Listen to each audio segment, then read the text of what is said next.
mganga nimekuja kwako. Wewe sio mganga. Mambo gani unanifanyia? Mambo gani unanifanyia? Kwenye biashara sio nimekufanyia nini? Mimi hapa narudi nyumbani, familia yangu nione. Familia yangu sio kile ninachoongea mimi hawanielewi, wanioni. Mambo gani unayofanya? Sio vizuri ujue. Kwenye biashara kikaa kwenye biashara ndo kabisa watu wanioni. Watu wananipita tu kwenye biashara. Mambo gani unayofanya? Wewe sio mganga. Mimi nilijua tu kwamba wewe hapo una mauzauza. Wewe ndio uliponza kichwa. Wewe hata umpuza pua. Nini kichwa? Wewe unatakaje? Sio natakaje? Mimi nakurudishia hali yangu ile bwana, ni maskini tu hivyo hivyo. Kwani mara ya mwisho hapa niliwaambia nini? Mimi leo tumekubaliana nini? Nawapeleka msituni mlikochagua, ila kitakachowakuta huko mimi sihusiki. Au sikukwambia hivyo? Sio kuta nini wewe hapo una mauzauza, sio mganga. Unaonekana ndio ulivyo. Unaonekana ndio ulivyo na geuza wenzako. Tumekuja umenigeuza mimi. Umenigeuza ndo mambo gani sasa kugeuzana? Umekuja kunitukana kwenye ofisi yangu. Nakwambiaje, mimi sasa hivi nenda tangu polisi. Sawa. Nenda kukuchukulia labibi, nakuja na kukamata. Vibali vyote ninavyo. Sasa haina shida, nakuja kukukamata mimi wewe. Ukirudi tena hapa nitakachokufanya utajuta maisha yako. Unanitisha mimi ndiliamba. Ole wako urudi tena hapa.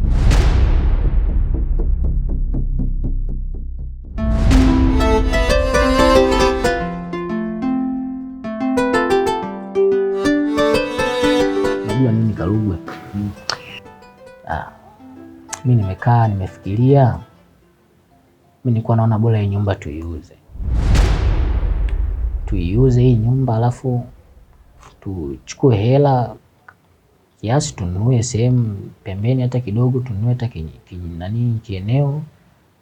Tutajenga nyumba, ila zitakazobaki kila mtu tunagawana kiasi fulani, kila mtu anafanya mambo yake. Wewe ulikuwa unaonaje? Wazo lako sio baya, lakini hapo kwenye kusema kwamba tuuze nyumba, labda utafute mbinu nyingine. Tunafanyaje hizo biashara, lakini sio kuuza nyumba. Ushaanza kuzingua. Nisikilize, hii nyumba tunaiuza. Tukishaiuza hapa nyumba tunanunua sehemu nyingine. Kwani shida nini? Shida ni nyumba. Tunanunua sehemu nyingine, tunajenga nyumba, hela zinazobaki tunagawana, tunafanya hata biashara. Sasa tutakaaje hivyo? Mwenyewe unaona maisha haya. Umesikia ndugu yangu? Mimi vyote vya biashara au nini sijakukatalia, nitakuunga mkono vyote, lakini ni swala la kusema tuuze nyumba, hilo haliwezekani. Sasa mbona sikuelewi mwanangu? Mbona sikuelewi? Hilo la kusema nyumba iuzwe, hilo haliwezekani. Kama unazo jingine nitafute, tutaongea. Mbona nitia miayusho mwanangu? Yaani nakupanga vizuri mwanangu, tunaelekea dakika za mwisho ndo unazingua. Dogo mwenyewe anang'ang'ania nyumba yenyewe ajuli gharama. Ajua hata ilivyojengwa. Mimi namshauri tuiuze nyumba. Sema poa, mimi nitamuonyesha. Tajua cha kufanya. Anishindi huyu mtoto mdogo.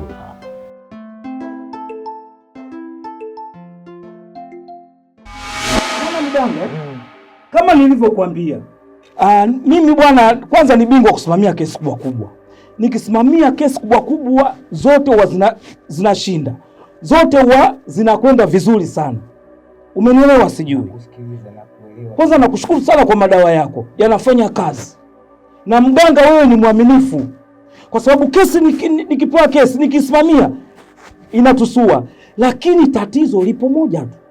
Tatizo lipo kwenye maokoto. Pesa ndio inakuwa chache. Kesi kubwa, umenielewa? Kesi kubwa nasimamia, lakini ukija kuangalia mafao hakuna. Sina chochote ninachopata. Mafao madogo, hakuna kitu ninachopata mimi.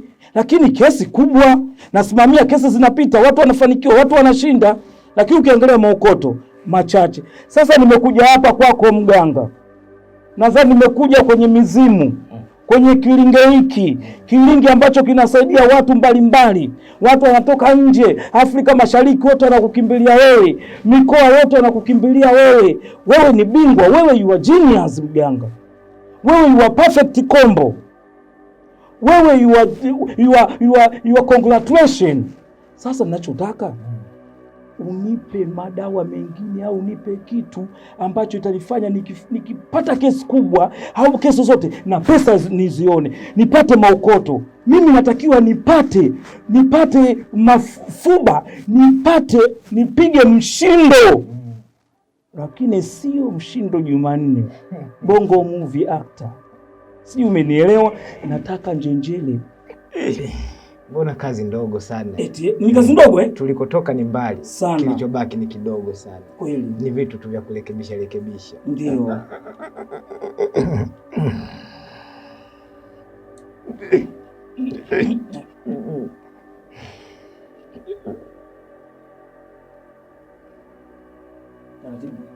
Taratibu.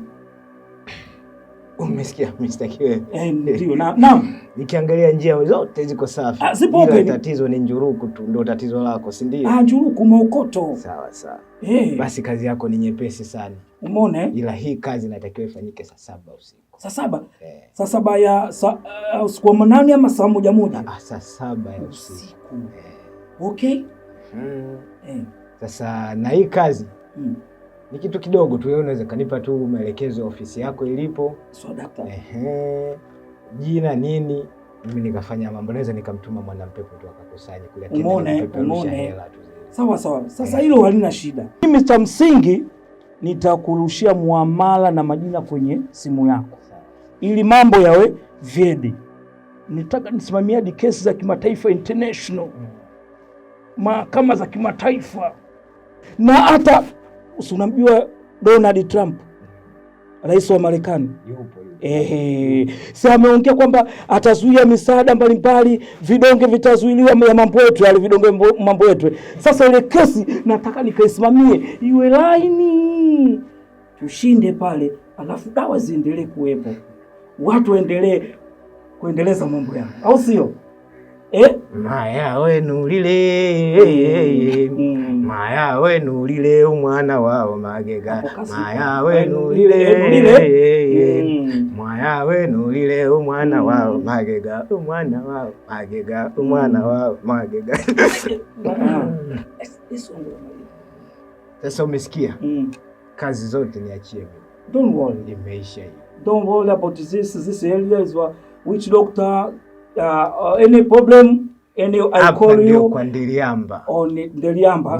I call you after time. I will be back there here. Okay? I'm going.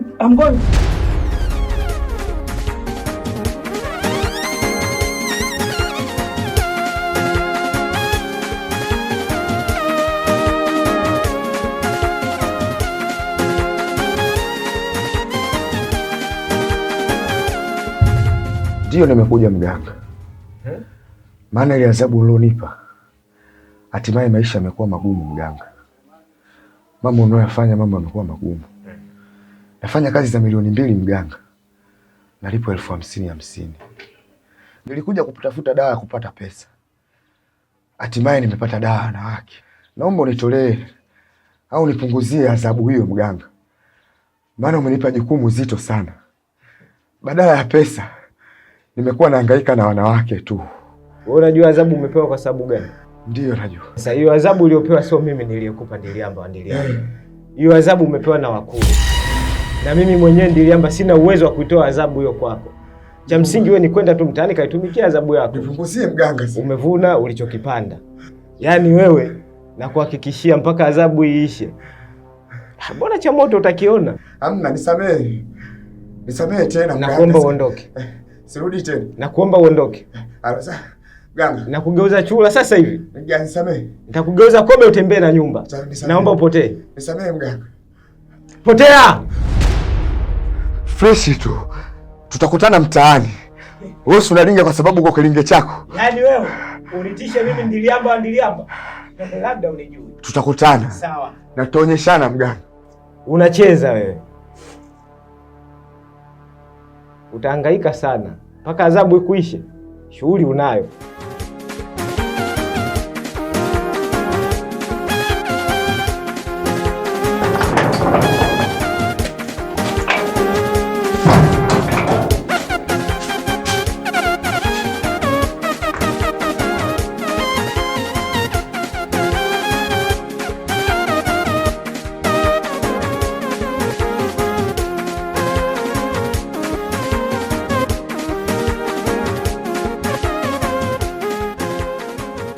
Mtimu.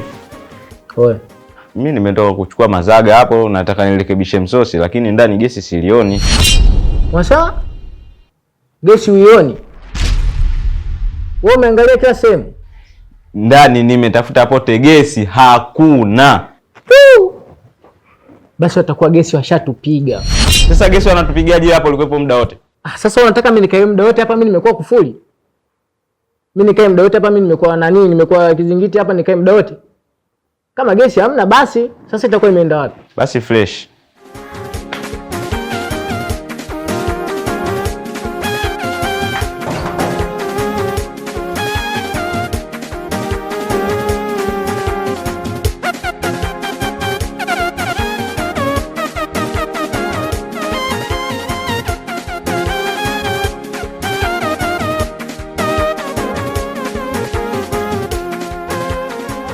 Salama kwema? Kwema, uzima upo? Uzima upo, sijui nye. Salama, habari ya siku?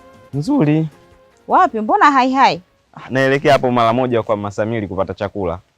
Maana nyumbani hapo tena raia washatulostisha. Bakulostisha nini tena? Yaani nimetoka kununua unga na mboga nipate ugali mara moja. Nafika nyumbani gesi hamna, kumbe wameiba. Gesi yenyewe ikoje? Gesi kidogodogo tu hivi kifupi cha kijani. Limeibiwa umeuza? Gesi imeibiwa. Mimi tungekuwa tumeuza si ningekwambia gesi tumeuza. Gesi limeibiwa. Si ameuza yule kaka yako yule nani? Nani? Ntiru? Ndiyo. Kwa hiyo ina maana gesi halijaibiwa, kauza. Kaja kaniuzia. Basi haina shida tena kwenda huku ninapoenda. Acha mimi nirudi nikamalizane naye, nitajua mimi cha kufanya.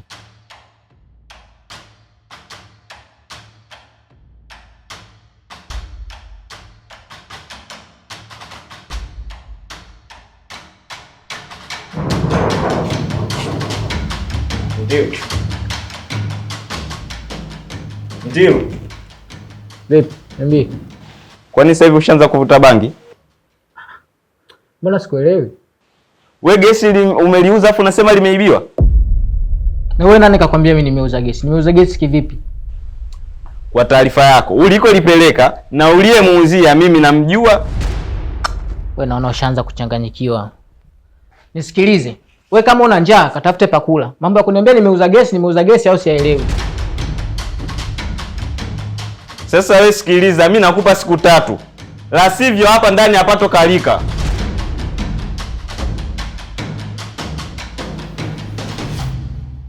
Samani blaza. Ujue nilikuwa na siku kidogo na kutafuta lakini sikufanikiwa kukuona.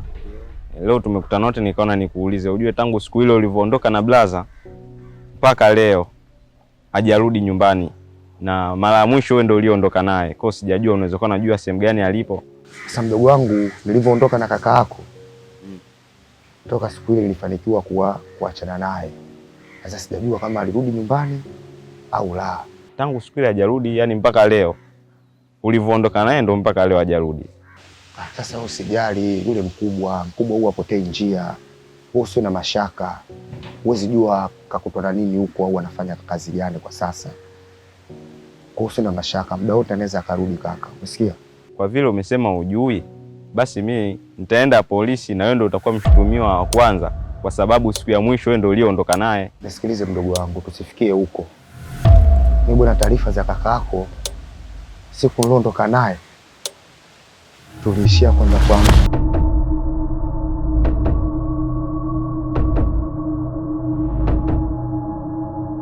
Ushajisahau, si ndio? Unataka kuongea nini? Kanuni na sheria ushazisahau kabisa. Adhabu uliopewa ni ndogo Sasa endelea kuchonga huo mdomo wako. Kitakachokukuta ni zaidi ya hicho ulichokipewa.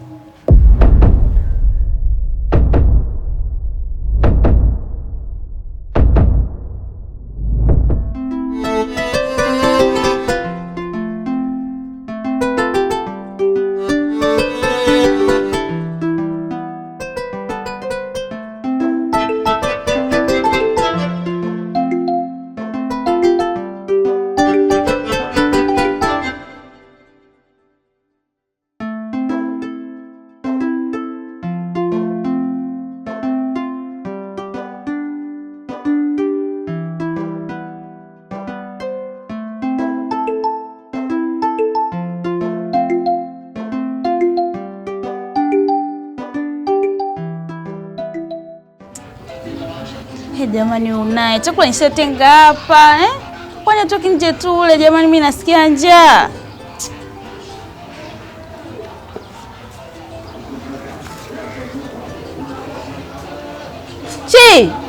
Chita. Nakuja. Unapiga makelele. Nikwambia mimi tokea mara kwanza nakuja.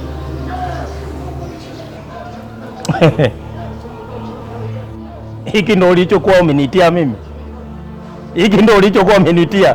Kumbe chakula umekula muda mwingi tu.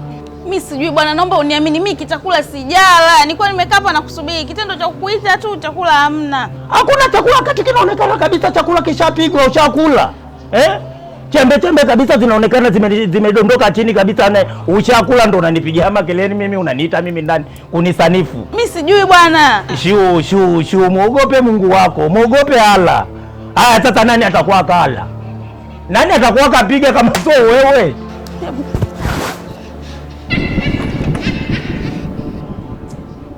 Shu wewe. Wewe shu wewe. Ushaanza kunitania mimi naona.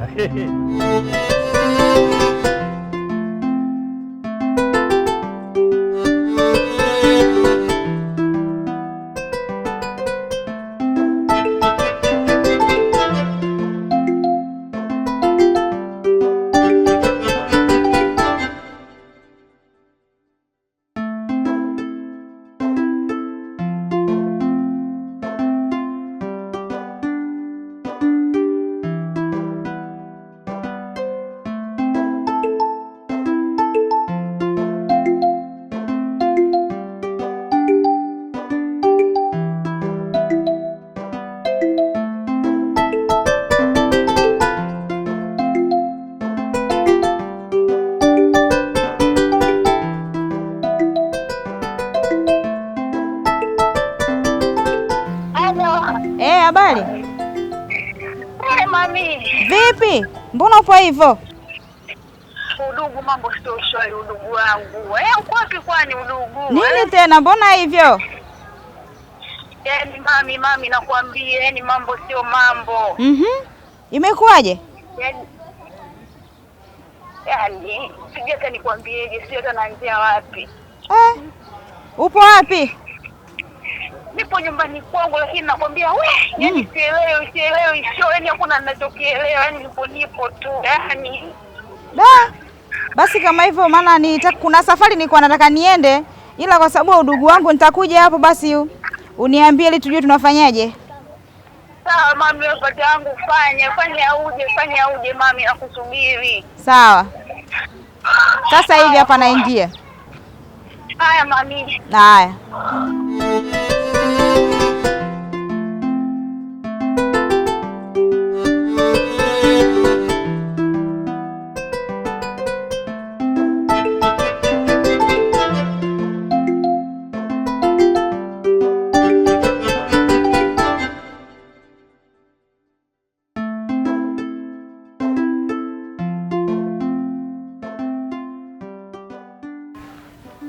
Hai, Karugwe.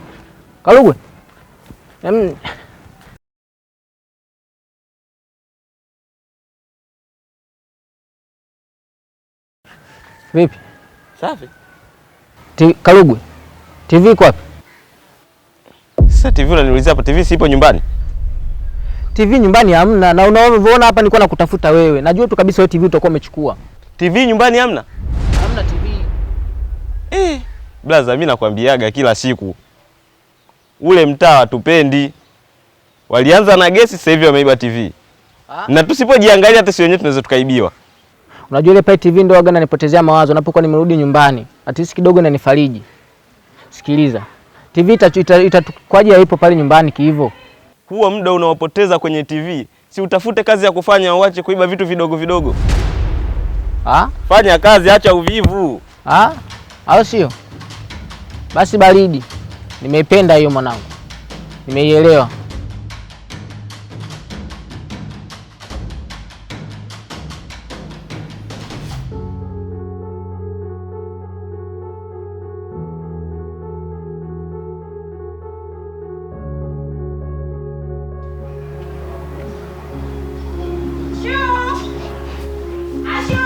Yes, mami. Mami. Karibu mpenzi. Asante.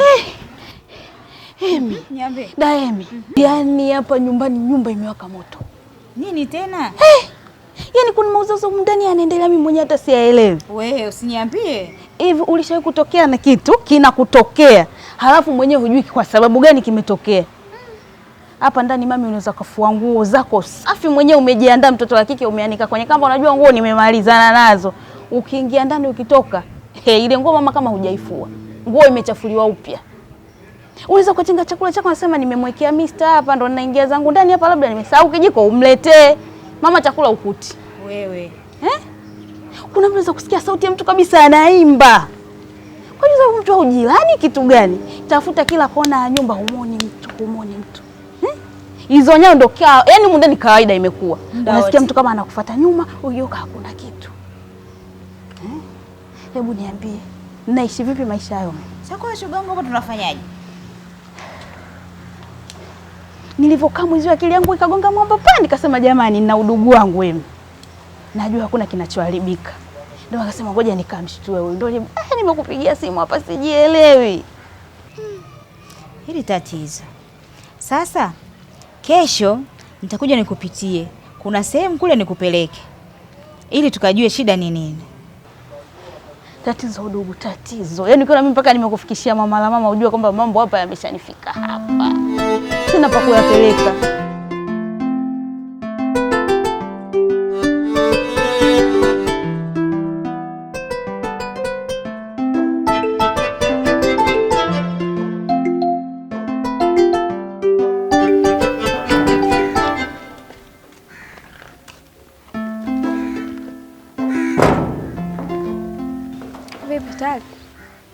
Baby. Hivi katika ile laki nilokupatia unaweza ukaniazimia 20,000 hapo? Ya nini? Twende hata lodge, kwa sababu sikukwambia mimi naishi na mdogo wangu hapa. Afu mdogo wangu kikojozi yule kashalibwaga kojo pale. Kwa hiyo siwezi ngakupeleka mtoto mzuri kama wewe vile, inakuwa mambo sio mazuri. Kule kuchafu, kunanuka hatari. Kwa hiyo koroji kwa hela yangu mimi. Wewe unajua kabisa ile hela kusuka. Sinaona hivi nilivyo au uone? Sasa imenibidi tu hivyo. Sasa tunaona siwezi nikakupeleka kuchafu, mashuka machafu. Hapako vizuri. Sikiza nikwambie. Mimi siwezi ngatoa hela yangu twende lodge.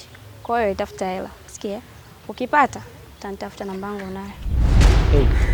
Namba yangu unayo.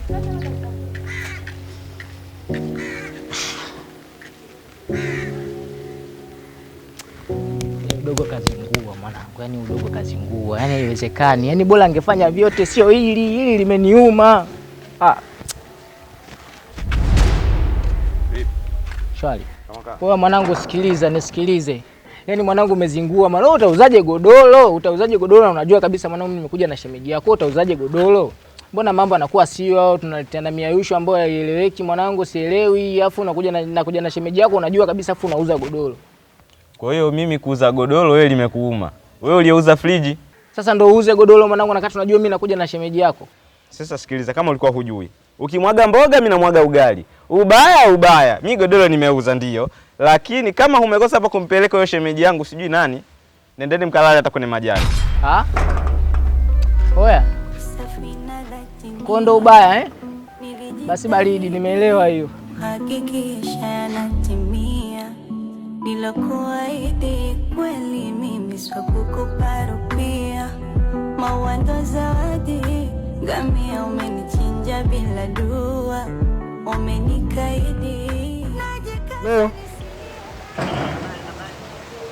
salama ise, vipi hali? Ashe salama, unaongea na Antiu hapa? Naam. Antiu, ule kama unakumbuka tulisoma wote chuo kimoja pale na mimi pale.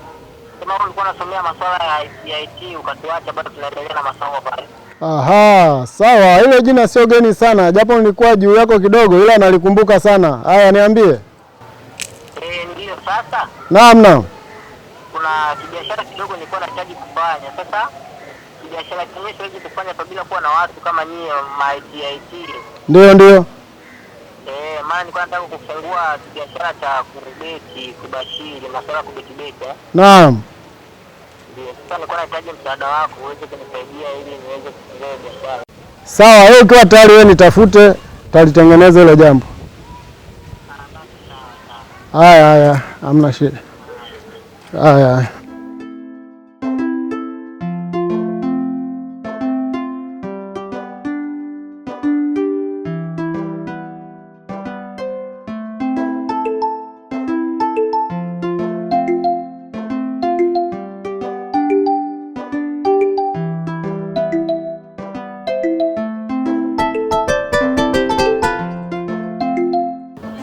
Hapa kazi nishamaliza bosi wangu. Sasa ilichobaki hapa ni kuweka Play Store na Apple Store. Sawa? Sawa, hilo haina shida. Sawa sawa bosi wangu.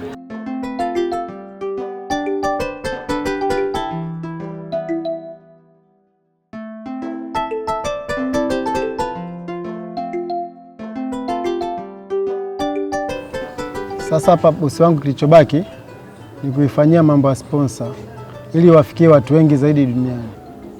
Kwa hiyo inagharimu kiasi gani? Kwa uelewa wangu mimi, ukitaka watu kuanzia 100 inakugharimu kama $10,000. Watu 200 ni kama $20,000. Sawa bosi wangu? Sasa sijui unashauri nini hapo bosi wangu? Nafikiri bosi wangu. Nafikiri tungeanza na watu 30,000. Sawa sawa. 30,000 kidogo, ili tuanze parefu kidogo, kwa maana kwamba hata ili changamke tuanze na watu 30,000. Hivi unasema tuiite nani? Beti ni? Nafikiri tungeita Ntilubeti, ingependeza zaidi. Ntilubeti. Ndio.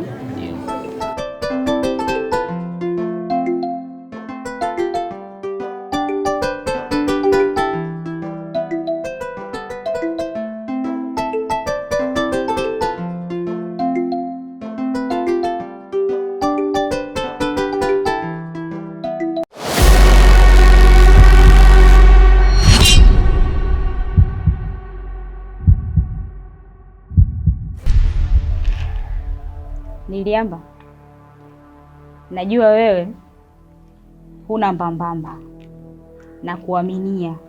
Nimekuja na shoga yangu umsikilize shida yake. Ana matatizo, lakini vizuri ajielezee mwenyewe. Sawa. Kweli mganga, na matatizo makubwa sana mpaka nimekuja hapa.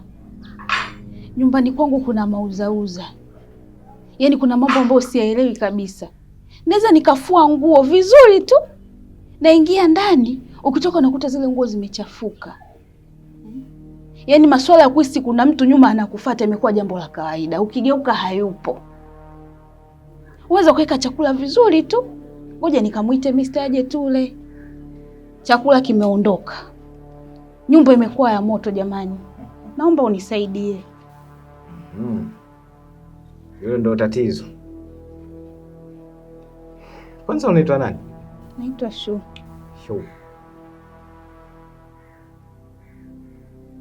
Shu tu hivyo hivyo? Ashura. Sasa mbona unafupisha majina? Unaona jina zuri unasema Shu. Mimi nikajua ile nyimbo ya Diamond Shu. Tuanze kucheza hapo. Aya sawa.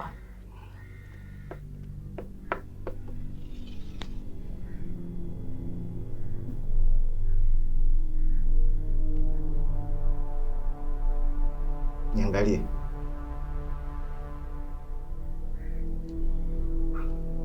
Leta mkono. Wa kushoto.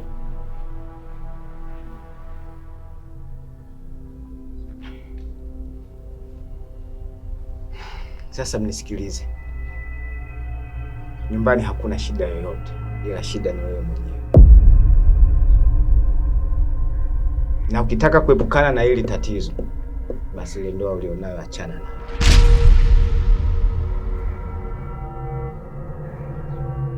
Umenielewa?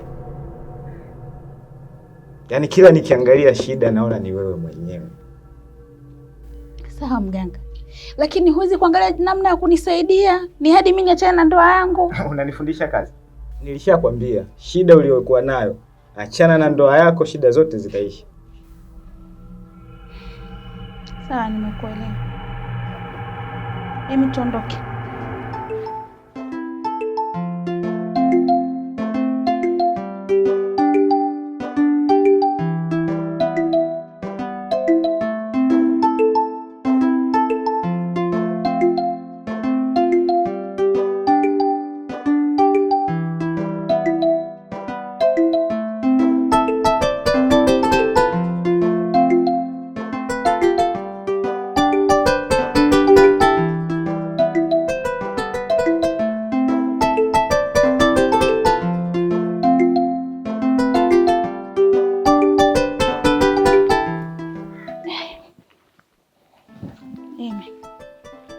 Hivi ule mganga kweli au mganga wa mchongo eh?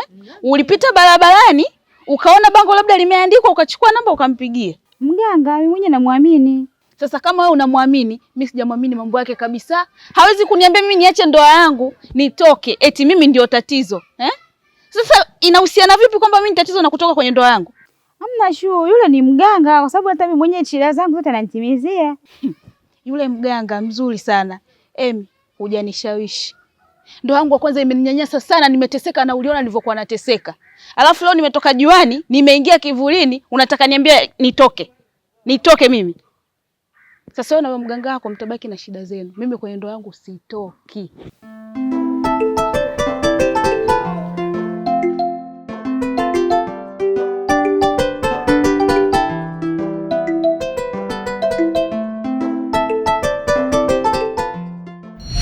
Hiyo bwana Chita. Bwana Ndiliamba, mimi bwana nimekuja kwako. Naona bwana mimi kama kuna masharti nimeyakosea. Kwa nini umekimbilia kwenye kukosea masharti?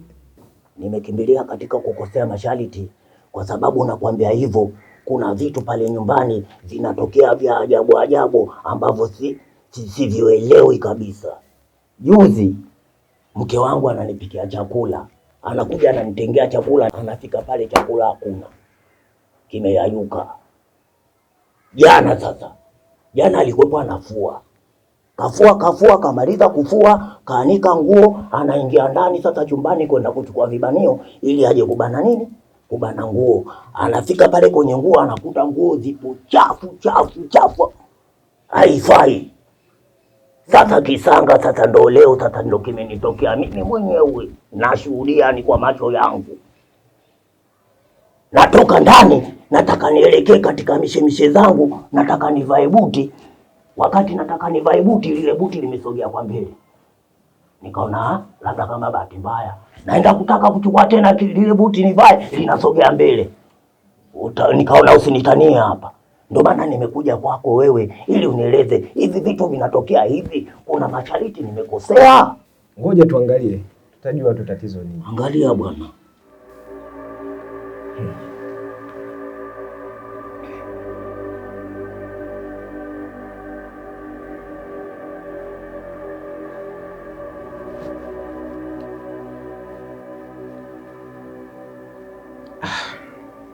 Hapa bwana,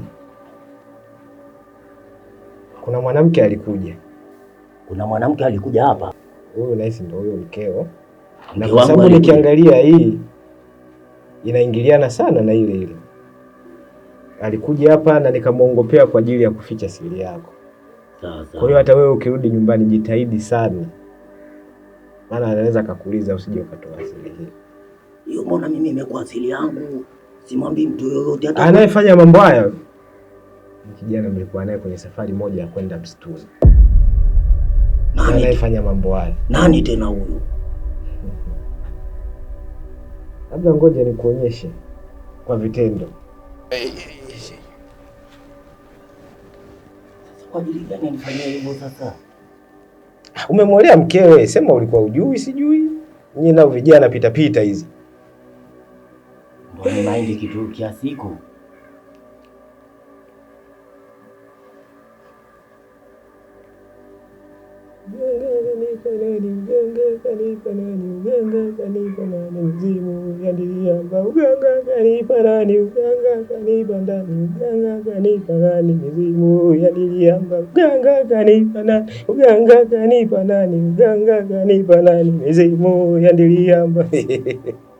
Sasa Mr. Chita, nataka utazame mwenyewe kwa macho yako na ujue kabisa ni kipi kinaendelea.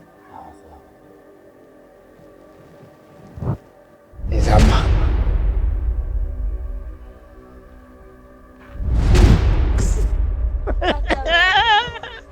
Hatari, menoma. Ginjang.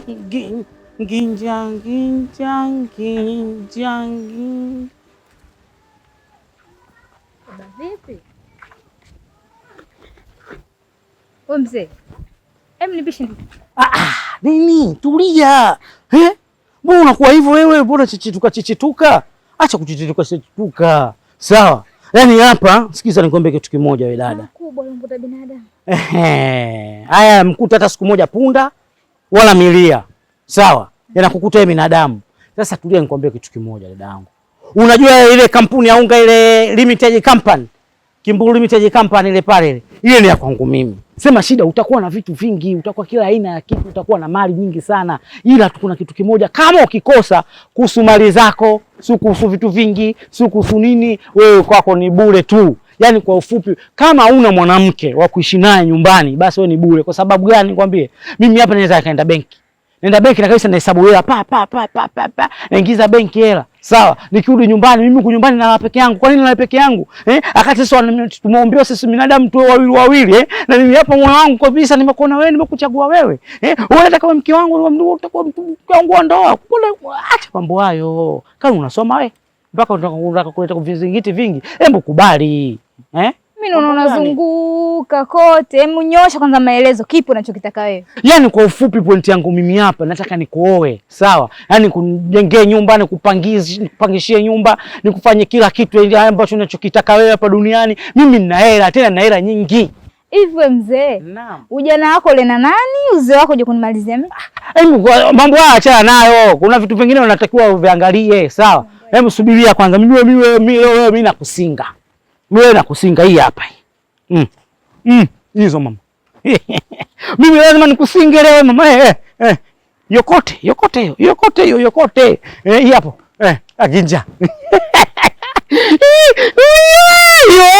La shavu mama. Mahaba. Yaani jinsi gani mimi hapa ninavyojua mahaba Tanzania Sholikani mwenyewe tena kasoma. Nimesahau kukusinga kukumaliza hii hapa dadi. Sasa mimi namaliza kiaina. Muona mtoto mimi naweza kukusinga. Hiyo yote yako chukua yote yako. Kwa hiyo sasa sishamalizana tena. Bado tujamalizana, hebu nipe namba za sumu. Namba tu. Mimi najibipu kabisa huko sawa? Najibipu kabisa huko. Hapa hii.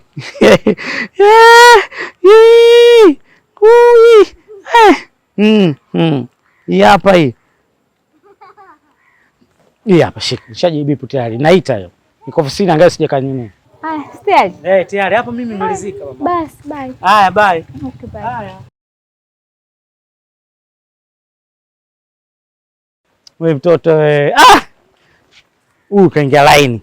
Muda wake kumwharibu. Mimi namharibu tu yule. Sina taja na wewe mimi. Ninajali na wewe. Mimi nakuchukua na kukupa mimba unaacha shule basi. Sisi wanaume tumekaa wengine kwa ajili ya kuharibu watoto wa watu. Kwa hiyo kuharibu watoto wa watu. Sisi wenyewe tumeharibiwa. Tumekuwa masikio na mtu mwingine. Baba mwingine masikio ya mtu mwingine haya. Watu wanakuja kuongeza kwenye kwa mama kwa masikio. Wewe tulia. Mimi ndo papa misifa bwana. Mtu ya watu mtu ya nini sijui. Nyona fundi nye. Subiri niwatongoze hapo.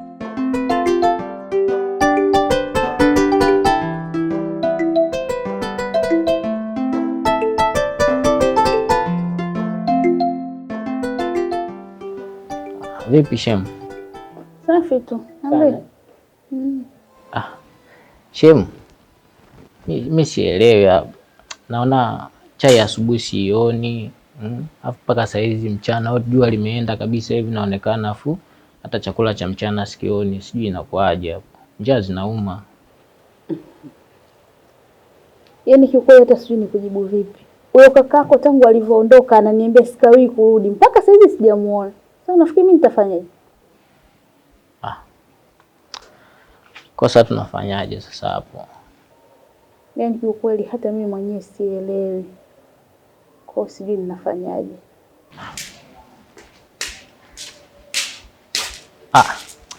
Vipi? Kama kawa sana. Shem kwema? Safi kwema. Kwema. Vipi tena mbona na mabegi? Tayari huko kishanuka. Msikilize njoo nielekeze kwanza. Vipi mwanangu, mbona sielewi? Muda huu unaona unadondoka hapa, afu muda huu ulikuwa unatakiwa uwe klasi. Vipi? Mbona sielewi? Ndio tayari kishanuka kwa sababu unajua tena ada haijalipa, afu blaza nimeongea naye mpaka sasa hivi naona kimya, na ndio maana niona sasa hivi mimi niko hapa. Kwa ada haijalipa, yani mimi mwenyewe kule ndo mambo ndo yale. Mimi ada haijalipa na wewe tena unaniambia ada haijalipa. Mbona sielewi? Kwa hiyo inaonekana toka wewe kiongozi wa hizi mali ndo mambo yanakuwa mengi. Sasa nisikilize. Sawa. Si hapa letu liwe moja. Sio, unanielewa? Hapa kuna kitu sio hivi hivi. Hizi mali haziwezekani zikawa zinatoka hivi hivi afu atuelewe. Yaani mali zinaenda wapi? Kiwa wewe natakiwa ulipiwe ada, mimi natakiwa nilipiwe. Mambo ndo yanakuwa mengi kama hivi. Angalia wewe sasa hivi time huyu uko nyumbani hapa inakuaje? Alafu nasikia nini baza toka amemuoa mwanamke nakuwa kama simuelewi. Mambo yanakuwa yanabadilika. Sio, unanielewa? Hapa subiri jioni akirudi blaza tumuulize vizuri. Hizi ada inakuaje? Basi hamna shida sana. Blaza. Si tumekuita hapa, kuna vitu kidogo ambavyo tunaviona haviko sawa. Tunahitaji kujua. Mimi nimestopishwa kule chuo, pia mdogo wetu hapa amestopishwa kule boarding. Ada zimeshindikanika kulipa. Kuna nini hapa kinachosababisha paka zinakuwa ada hazilipwi? Wewe sikiza nikwambie. Wewe uko chuo utarudi muda wote na saa yoyote. Unajua sasa kwanza mdogo wangu leo maisha yamekuwa magumu.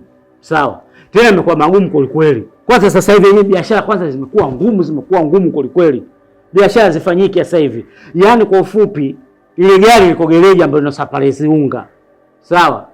Linasafari unga ni gari liko gereji. Tunadaiwa uko gereji litoke. Umeelewa? Niko na kodi vibajaji navyo vile sasa hivi ukikodi hela haionekani. Hela yote inaisha kwenye kodi vibajaji. Ngona bora hata niache. Na watu wote sasa hivi sisi hawaji nini? Hawaji shazo kwa wasambazia, hawaji madukani kwetu kwenye mashine yetu ya kusupply unga. Maisha yamekuwa magumu. Kwa hiyo sijana muda wote na sasa wote narudi chuo. Mambo yakiwa mazuri, mambo yakiwa safi unarudi tu chuo. Kwani kuna shida gani? Kuna nini kani hapo? Sawa, lakini itachukua muda gani kulipwa ada ili kama ni kurudi chuo tuendelee na masomo? Itachukua tu muda kama miezi 2-3 tuvumilia. Wewe unarudi chuo, kwani kitu gani? Utarudi chuo tena kusoma. Sawa kaka, ulichokizungumza si tumekuelewa. Lakini sawa, unasema maisha ni magumu, yamebadilika. Inafikia hatua mchana kunapita, asubuhi kunapita, hiyo jioni yenyewe kuiona kwa wasiwasi. Hata kama kweli maisha magumu ndo mpaka kwenye kula. Wewe mimi hapa mimi naachaga mimi hela hapa. Kwa mke wangu mimi naachaga hela, tena naachaga hela vizuri tu. Sema wanawake sasa wana mambo mengi. Wana vikoba. Mtoto wa kiume asifie kula, mtoto wa kiume asifie kazi. Ndio kama hivyo unasoma mradi ukafanye kazi na wewe uilishe familia yako. Sawa. Wewe jikaze mtoto wa kiume, mbona kwa hivyo? Hoja msikie mwenzako yule nani Monde anaimba. Mtoto wa kiume unaleta shobo sio na nini utashikwa mashati. Jiangalie wewe. Mambo gani unayaleta mtoto wa kiume unasema mambo ya kula? Mimi mbona nakulaga vizuri hapa? Na ndana kutaga mikuku na miezi sio mingapi sasa hivi sijala sio dagaa, sio mboga vimlende sijala.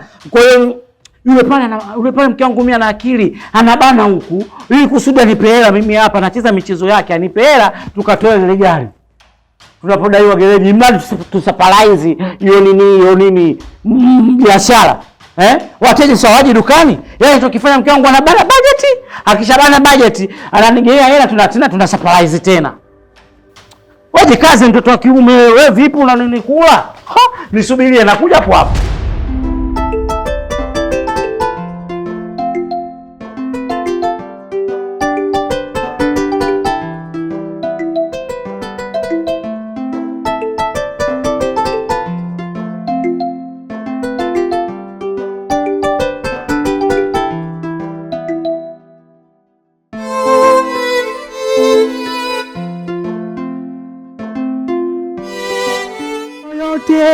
Nauliza wangu moyo. Vima. Sitaki shauriwe. Kidole. Mijicho baba. Hiyo mijicho hiyo. Hiyo umeona mijicho? Hiyo hapo hiyo. Hiyo. Mbona sasa hivi? Sasa hivi bwana. Wewe. Huko mijicho kimacho anakuangalia nani? Nimeiona nyimbo hiyo naambiwa hivi. Ngoma sava. Bien.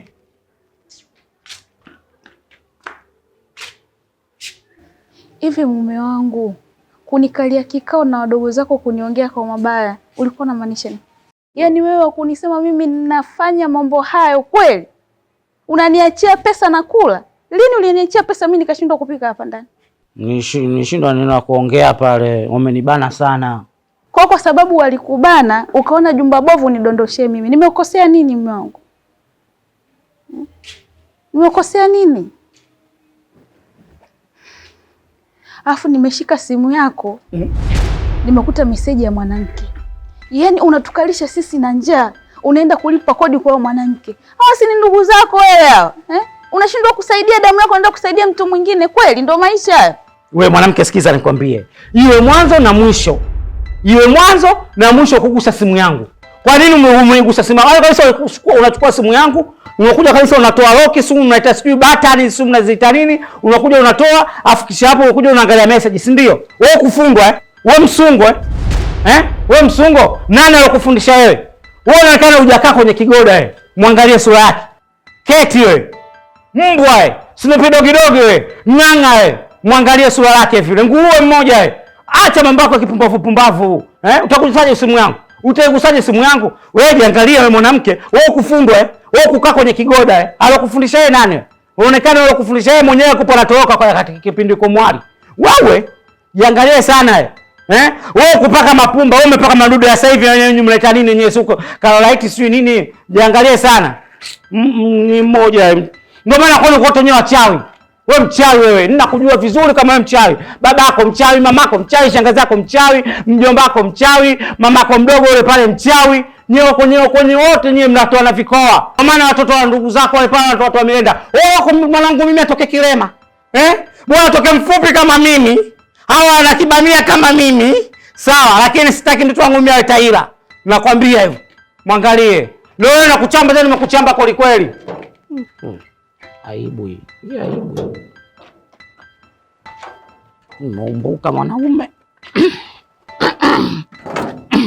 Mabaya yote mimi.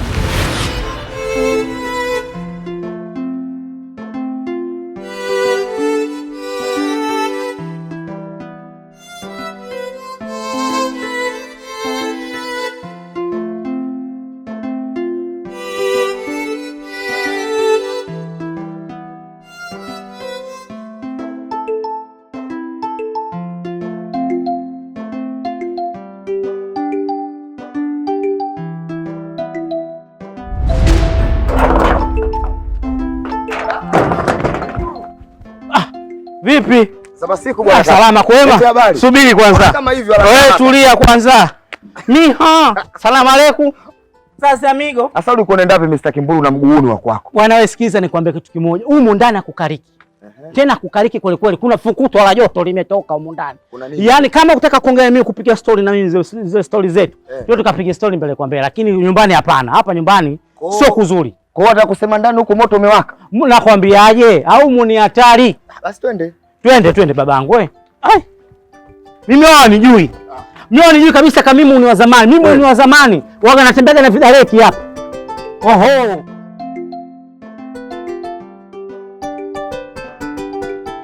Mr. Kimbulu. Naotoka nyumbani unalalamika shemeji la kuzingua, naona moto unawaka. Baba moto tena mkali, moto balaa. Sio moto wa sasa hivi nini Marekani sijui Range Rover sio moto wa Range Rover sijui Los Angeles sijui sio moto huo baba. Huo moto wa mbali. Moto wa hatari. Yaani ni hatari. Nikirudi kwa mke wangu balaa umewaka moto. Nikirudi kwa wale wadogo zangu ndio usiseme wananipanda mpaka kichwani mimi hapa. Ukirudi kwenye biashara toba. Biashara tena imekuwa ngumu tena hatari. Yaani hapa ndani hata sielewi kufanya ni nini. Tatizo Kimbulu, unaendesha biashara kitoto. Mimi nifanye biashara kitoto? Wewe nitaanza kufanya biashara kitoto. Hiyo kitoto vipi? Kama fikiri biashara ya vitumbua ile mpaka nifanye nini? Sasa kuna jambo moja Mr. Kimbulu mimi nimekuja nataka nikueleze. Mimi nina mtaalamu bwana. Huyo mtaalamu huyo sijakuelewa bado. Mtaalamu wa kushinda magoli, mashuti, manini. Mganga, Mr. Kimbulu, kwa nini unakuambia mganga mtaalamu uelewi Mr. Kimbulu? Bwana wewe sikiza nikwambie kitu kimoja. Cha kwanza tusianze kutubuana. Mimi najijua, mizimu yangu naijua mimi. Sawa? Mizimu hapa ikija kusimama mizimu ya Kizalamu na ya Kimatumbi, mimi na wewe tutakuwa tuongei. Mimi hapa nina imani yangu, sawa? Mimi namtegemea Allah peke yake. La ilaha illa Muhammad rasulullah. Hayya ala salah. Ndio Mungu mimi nitanisimamisha biashara yangu. Lakini sio kwa wataalamu wa ongo. Mimi hata siku moja huwezi kunifanyisha ukanipeleka kwa wataalamu, sitaki. Tena hapo kwa kuna kuheshimia. Samahani sana we baba. Baba wewe angalia, nitakuja kukuchamba mimi. Mimi balako wa kuchamba. Hey! Kuna mganga huyo. Anaweza akakufanyia mipango yako ikawa safi. Mteja anaweza akatoka Bunju akaja kununua kilo ya unga huku Chanika. Anakufanyia mipango inakuwa safi kabisa Mr. Kimburu. We baba, we sikiza nikwambie kitu kimoja. Nakusikitikia sana ndugu yangu. Hata hujui unachokifanya. We sikiza bwana nikwambie. Sawa? Niko kukuheshimu tu, naondoka ile eneo. Kama sivyo baba nitakuja kukuchamba. Bwana koma, tena koma kweli. Wewe unijui mimi wewe. Mimi nitakuja kufanya kitu kibaya sana. Sawa? Mimi nachamba, tena chamba kweli. Sema tu Mungu hajanipa nguvu za kupigana. Angenipa nguvu za kupigana. Shoga yangu nakwambia, unijui mimi wewe.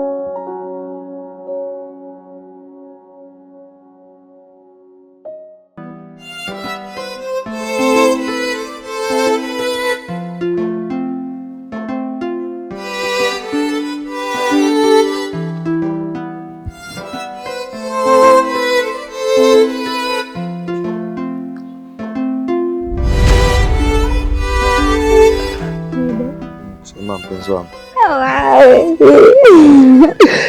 Niambie mpenzi wangu. Nimekungoja sana mpenzi wangu. Kweli umeningoja mpenzi wangu? Yes. Nipo kwa ajili yako, usijali. Nakupendaga.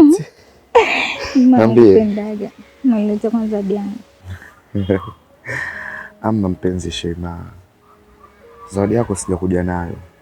Nilipanga nikufanyie kama surprise. Umeanza, si ndio? Amna, zawadi yako nimeiacha nyumbani.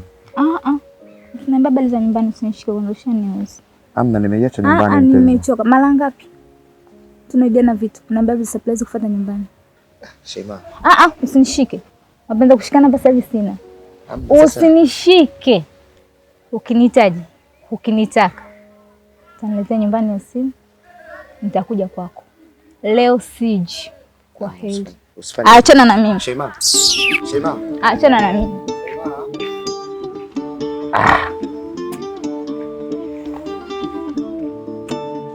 Yaani mkongo uliopaka mpaka sasa unaanza kunisumbua.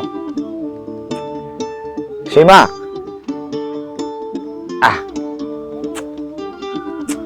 So mbaya na aende.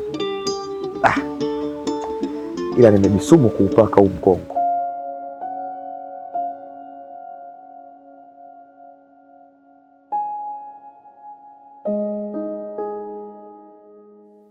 Mwanasheria, naam, kuna vitu kidogo ambavyo hatuvielewi kwenye familia.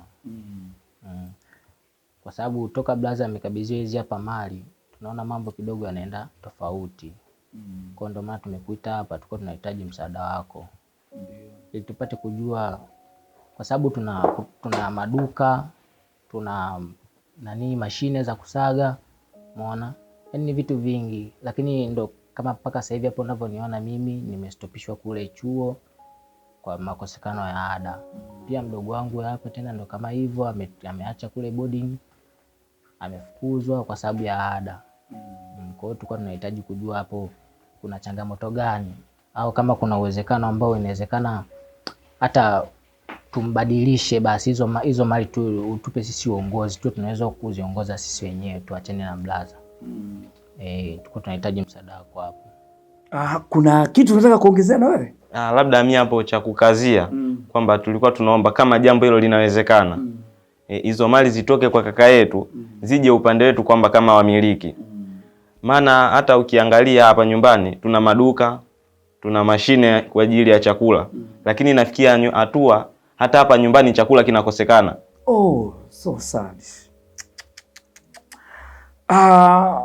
Okay, mimi nimesikia malalamiko yenu kwamba kitu ambacho mmeweza kuniwasilishia kwenye hili jambo.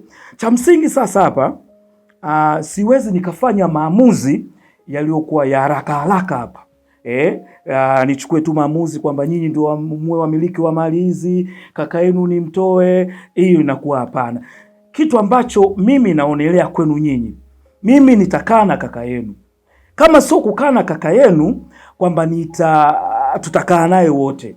tujue sasa kwenye hili kwamba nyinyi ndio muwe wamiliki wakuu wa mali hizi, ama yeye abaki kuendelea kuwa ana kaimu hizi mali ambazo ameziacha baba yenu, si ndio? Sasa cha msingi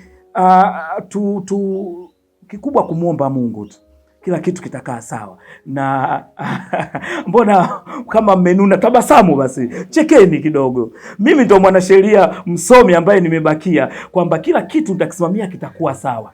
Mmenielewa sijui Hakuna kitu ambacho kinashindikana. Nitafahamu. Lakini mnaonekana mna uchu wa madaraka kumiliki hizi mali, mna uchu kidogo. Hapana mnaonekana kama kuna viuchuchu kidogo, viuchuchu. Lakini kila kitu kitakaa sawa. Mwanasheria. Naam. Tutashukuru sana kama mambo yatakuwa sawa. Haina shida. Hakuna shida kwa sababu mimi ndio mwanasheria wa familia hii, kila kitu nitakiweka sawa. Nitazungumza na kaka yenu, kama atasema tukutane wote, basi kila kitu kitakaa sawa. Atajulikana kama ni yeye ama ni nyinyi. Si ndio Asante sana. Asanteni jamani. Asante.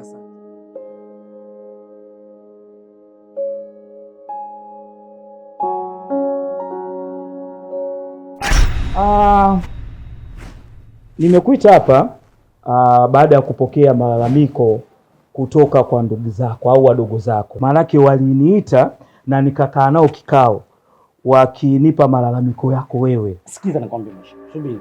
Yule sasa hivi mimi nina mambo mengi sana. Kama wewe tulia, nina mambo mengi sana. Kwa hiyo mimi na wewe tutaongea baadaye. Sikiza nimalize kwanza. Wewe tumalizie kwanza. Sikiza nikwambie bwana Kimburu. Give me kwenye simu. Simu napiga, nitakupigia ndio, lakini wewe haina shida, tutaonana. Tonga kwenye simu. I give me kwenye simu, sawa? I tell me. Yeah. Wana nipogiza kuliko sisi wanasheria. Sisi tupo mbali kuliko sheria zenyewe.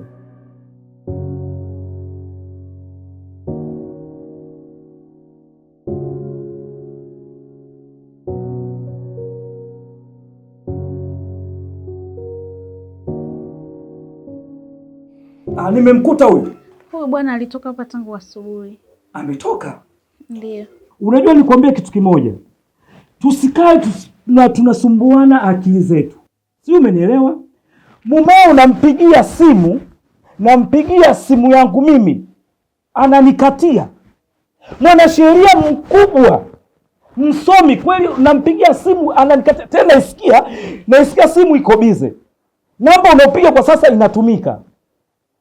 Mimi wakumpigia simu na kunikatia mimi.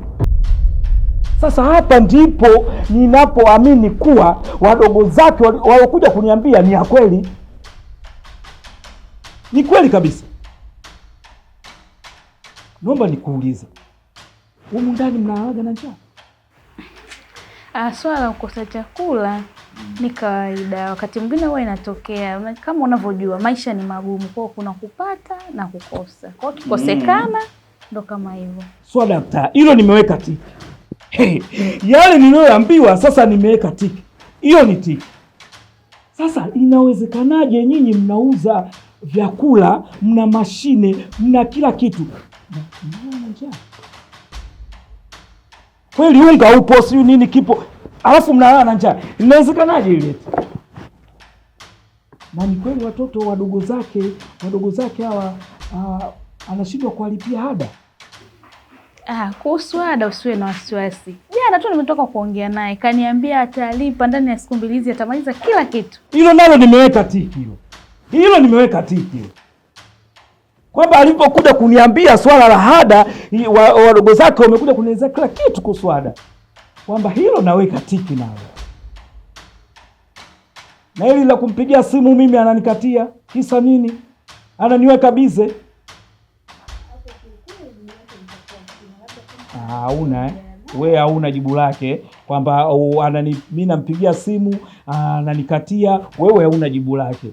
Wewe unaweza kumkatia simu mwanasheria msomi mwenye degree zake kweli?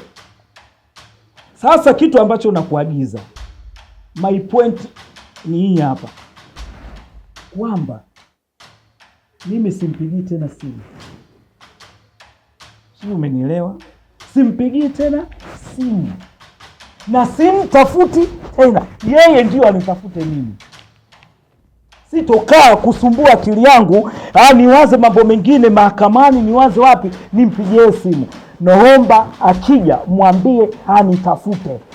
Endapo asiponitafuta, nitafuta umiliki wote wa mali zote kwake na kuwapa wadogo zake. Nitafuta kabisa. Nitawapa wadogo zake. Nitawamilikisha wao.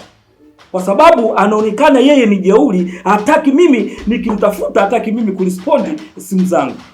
Naomba umwambie anitafute. Sawa. Umenielewa? Kimburu anitafute.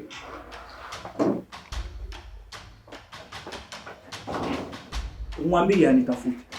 Asiponitafuta, nitafuta umiliki na nitawaandikisha wadogo zake. Kuna vingine? Nimekuelewa. Naomba nitafute.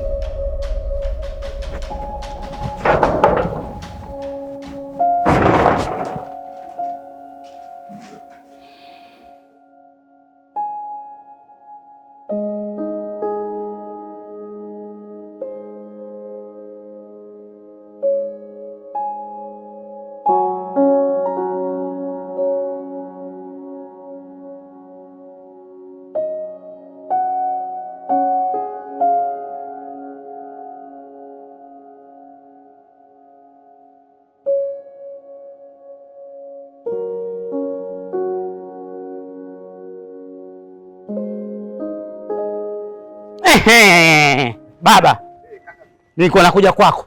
Achana masala salamu, nilikuwa nakuja kwako. Yaani sasa hivi wanachokifanya watu, binadamu ni wabaya sana.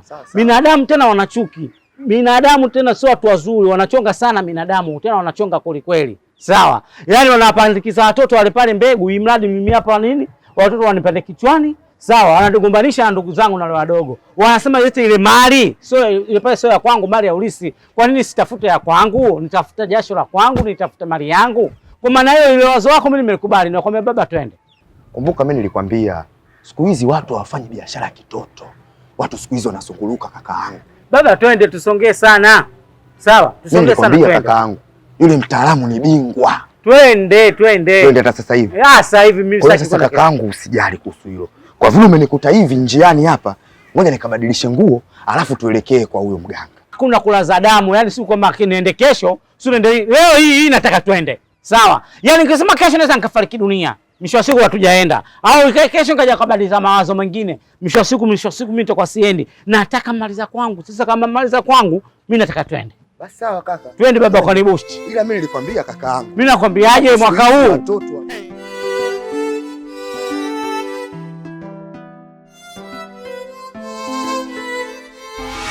Karibuni sana vijana wangu. Tushakaribia mganga. Shida yetu ni moja tu. Ilikuwa kupata utajiri. Wamesikiza kabisa. Hapa yenyewe mganga nyuso na jinsi alivyo. Tuko kichochoroni hapa, kaeka tutamantambala, tukeka nini? Umeona bwana, afu ukiangalia amna tunguri, amna nini, kuna yale madude yao yapo michupa hizo, chupa hizo za juice za nini hizo. Doria. Huyu muongo huyo. Hata chochote ndani. Mganga. Mganga wapi bwana, mimi shoga yangu mimi hapana. Kaa. Zungu letu mganga ni kuja kutafuta mali na kupata utajiri. Maana mtani mganga maisha yamekuwa magumu sana. Hapo kwenye pesa bado sijaelewa vizuri. Labda mnieleweshe. Mnataka hela kama hela au mnataka mmiliki mali? Yaani kwa ufupi unaona mimi hapa niko na biashara zangu, niko na hela nini. Sawa, sasa biashara zimelala, sasa hivi biashara ziendi. Yaani kwa ufupi nataka biashara yangu rudi tena, yaani iende biashara yangu, yaani mpaka watu washangae. Yaani kwa ufupi tunataka tumiliki utajiri, tunataka tumiliki pesa. Tunataka tumiliki pesa, yaani kwa ufupi yaani huyu hapa aitwe toto dogo pesa nyingi. Nimeelewa vizuri. Lakini sasa hapa kwangu kuna njia mbili za utajiri. Sawa. Njia ya kwanza, tunanunua kuku. Tunarusha punje za muhindi. Kila moja basi mtamiliki utajiri mwaka mmoja. Sikiliza ng'ombe. Huyu bwana nishakwambia huyu sio mganga. Sawa. Sasa wewe kuku kanunua kati kuku nimepita hapa kwake kwenye mabanda yako kuku wako wengi. Alafu punje moja hala tutakufa kwa siku moja sisi jamaa. Wewe bwana unaitwa nani? Mimi naitwa Bwana Kimburu. Kwa nini unataka kumchambisha Ndiliamba kabla hajaji? Na homoni za kike. Nimewambia kuna njia mbili. Njia ya kwanza ndio hiyo niliyowaambia ya kuku. Njia ya pili ni mimi kuwapeleka nyinyi msituni. Hiyo msituni. Hiyo kama ulikuwepo hiyo ya msituni ndio nzuri. Wewe msituni unachagua unapaweza wewe? Kwani sipaweza? Unaweza kukaza wewe? Wewe mimi nakaza wewe. Mimi nakaza kapi didi. Msituni naenda kuwakabidhi na mizimu ya Ndiliamba wa Ndiliamba. Sawa. Mtakachokubaliana kule mimi sihusiki. Hiyo usiki. Tunahusika sisi hapa, hela zetu sisi. Au nataka kutuomba hela. Acha nini wivu. Wewe una hela ya kumpa Ndiliamba? Ungekuwa na hela ungekuwa hapa. Nisikilize. Takapowapeleka msituni, atakayefanikisha kurudi na hela ndo huyo. Atakayefanikisha kurudi amefeli ndo huyo. Cha msingi mimi kwa sasa niangalie njia zenu za nyinyi na wafikishaji huko. Sawa. Njia gani utakuangalia sisi bwana mganga? Njia kwa Mparange.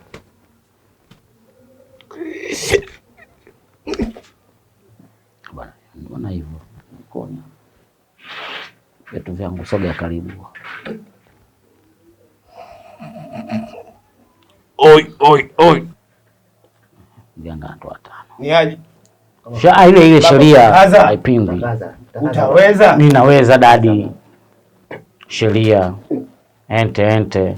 Haipingwi sheria. Baba utakaza? Utakaza baba. Unataka kwenda msituni? Utakaza. Watakula ndua huko? Wewe mimi nakaza wewe. Sasa mnisikilize. Mnapaswa mje kumpa maelekezo Ndiliamba. Sawa. Mwambieni amuite jini Maimuna ili awasafishe. Hamwezi kwenda wachafu. Sikiza nikwambie. Wewe baba, nimetoka kuoga mimi jamani, sasa hivi tu hapa nyumbani natoka kuoga, ndo ananipitia tunakuja huko afu ananiambia sisi hapa tusafishe tu safi jamani. Mbona kwa hivyo? Sio usafi unaujua wewe. Wewe unapajua msituni vizuri? Msituni nakujua. Watakula ndua. Watakufagia kaza. Nakaza baba. Mwambieni amuite jini Maimuna awasafishe ili muende polini. Maelekezo mengine nadhani mwenyewe anayafahamu. Tumeelewana? Sawa. Yente. Naye.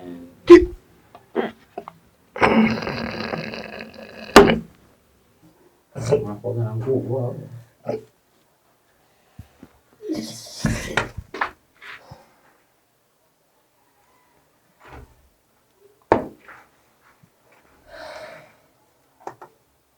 Ndio ndugu zangu. Naam mganga.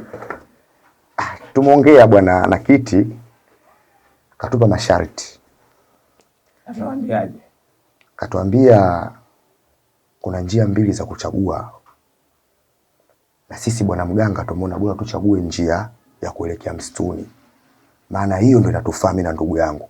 Au unasema kweli kabisa. Alafu muombe kabisa na vipi kuna Maimuna anakuja, Maimuna mwenyewe anamsubiria mzuri mbani yao mke wa pili. Sasa mambo ya Maimuna hayo. Kwa hiyo bwana mganga, sisi zumuni letu ni utajiri. Hilo lishaeleweka. Nataka nijue mmepewa maelekezo gani? Maelekezo tuliopewa inabidi hii kazi tukaifanyie msituni huko kwenye mizimu. Na mimi na ndugu yangu hapa tumekubaliana bora hii kazi twende msituni. Sasa mnisikilize. Sawa. Nimechagua njia ya kwenda msituni. Ndio tunataka sisi. Basi muende nyumbani mkage familia zenu. Nadhani nyinyi nyote ni wanaume. Ndio. Hampaswi kwenda kuaga nyumbani na mkasema mnaenda wapi. Sharti la kwanza. Jueni mnaongopa vipi, mnatakiwa mje kukaa hapa Kilingeni ndani ya wiki nzima. Wakati zinafanyika taratibu zote za nyinyi kwenda msituni. Basi sawa. Mnaweza mkaenda. Bwana mganga, shukrani bwana. Tutashukuru sana endapo kama tutafanikiwa. Sawa. Shukrani mganga bwana. Sawa. Ukaage. Mganga mimi sina imani naye. Mkaja kichochoroni afu kachukua mashuka ya mke wake kaeka huko, utapata kweli utajiri. Huyu mganga mzuri. Mimi mkavaa viatu vyako na wewe.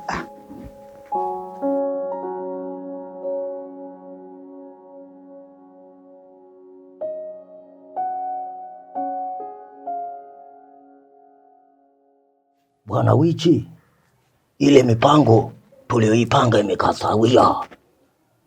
Yaani shaka katika mahali pake. Mimi nishafanya zile taratibu zote ulizokuwa umeniambia. Nishaaga huko, familia zote nishaaga. Umeelewa? Kwa hapa mimi nakusikilizia wewe tu. Ila umekumbuka kama nilichokwambia? Hapaswi mtu kuaga kwamba unaenda kwa mganga. Mimi mwenyewe natumia akili, siwezi. Kwanza mimi mwenyewe sitaki nitambulike kama nakuja huku sehemu kama hii ujue. Basi vizuri. Mimi jinsi la kwanza ndio hilo. Na mimi jinsi nilivyokuwepo nimeaga kule, nimeaga tofauti kabisa. Na safari zangu ambazo nitakuwepo naenda mimi. Hajui mtu yoyote. Sasa hapa kuna ombi moja. Ukiwa kama mteja wangu ni lazima nikueleze ukweli. Kaida yangu Ndiliamba, msituni kwa mtu nampeleka mwaka mara hii. Mara moja. Hapa kuna wenzio wametoka na wanahitaji kwenda huko. Yaani safari yao ni kama ya kwako. Niwe kama kempu. Sasa cha kufanya na wao wameenda kuaga familia. Kwa hiyo tupaswa hapa tusubiri. Sasa sikiliza bwana mtaalamu, wewe najua wewe ndo mpango wote. Ya nini sasa mimi niwasubiria? Kama vipi sinipeleke tu mimi tu niende tu mimi nianze mimi tu kutangulia. Itakuwa ngumu sana kwa sababu tutawafelisha wengine. Kuwafelisha vipi sasa hapo? Nikikupeleka wewe wale na maana wasubirie mwaka tena. Na hao nadhani wako, yani safari yao ni moja kama. Huwezi kuongea hata na wakulu. Ukapiga nyanga ukaongea na wakulu, bwana wetu tunataka tumfanye kama chao. Yaani nikubali kuwa kama chao. Tuko kwenye masharti. Lazima niwasikilize. Wao ndo wanapanga. Sio mimi. Mimi Ndiliamba nipo tu hapa kama kwa wezi wakakusikiliza wala nini. Kuna vitu vya kuwaomba wakasikiliza, lakini wao kwa mwaka wanahitaji mara hii. Kwa hiyo hata kama nikipeleka 10 ila waende wote kwa pamoja. Sawa. Ila siwezi nikapeleka nikarudia tena nikapeleka.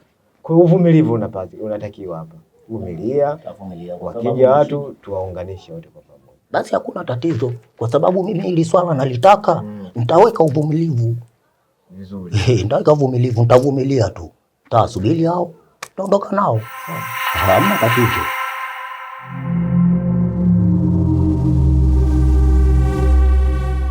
Wachwa mwana wise wachwa subire. Wachwa mwana wise wachwa subire. Ali sorere kageja. Sumire kikageja. Wachwa mwana wise wachwa subire.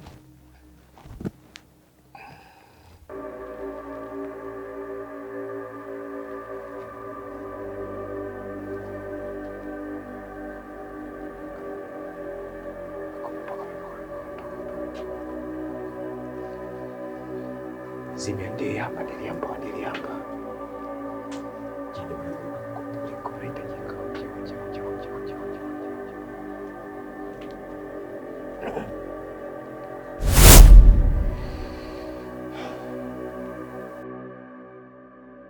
Karibu jini Maimuna. Mimi nadhani kazi yangu nishamaliza. Iliyobaki ni kazi yako. Ikiwa nikukabidhi vijana wako ili kifanyike kile kinachohitajika.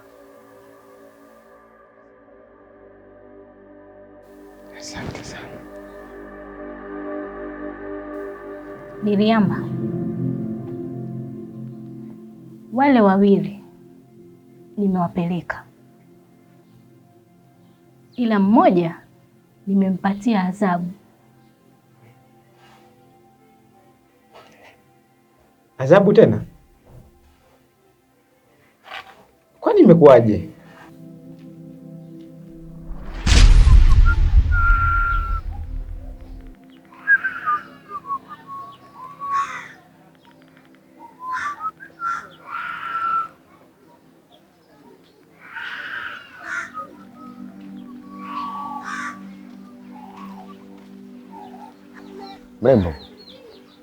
Mrembo.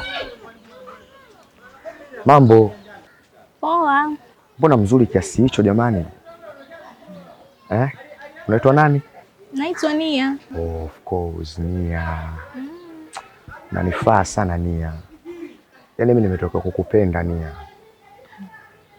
Kwa uzuri uliokuwa nao. Mtoto mzuri, umeumbika. Yaani ulivyopita kiukweli umenichanganya. Umeweza kunitoa kule mpaka umenileta huku. Una uzuri wa kiasi gani Nia? Yaani kwa jinsi hivyo ulivyo, kuanzia juu mpaka chini, Una hela kule kunihudumia mimi? Koja nikupe siri Nia. Mimi ni mtoto mdogo, mapesa kibao. Kwa hiyo hapo hela unazo? Nikuibie siri. Na mganga wangu huyo anataka kunipa nusu ya utajiri. Yaani mtoto mdogo, mapesa kibao. Na yote nitakumilikisha wewe. Kwa hiyo huyo mganga wako una uhakika kwamba atakupa hela? Now. Okay, sorry. Unaweza kunipatia namba za simu? Nakupa namba. Lakini ukizipata hizo hela zako ndio unitafute, sawa? Usijali. Siwezi kumtafuta mtu mwingine yoyote zaidi yako. Haya, hakikisha kupata pesa wanitafuta. Kwa sababu hana hiki. Wataka kusema ugali hali kabisa yule. Hiki sikimeza ugali hiki. Sasa kama wewe hana hiki umempatia adhabu sawa tu. Sasa umeamua Maimuna, mimi nitasema nini? Wewe ndo kila kitu. Kama umeamua kumpa adhabu hiyo sawa.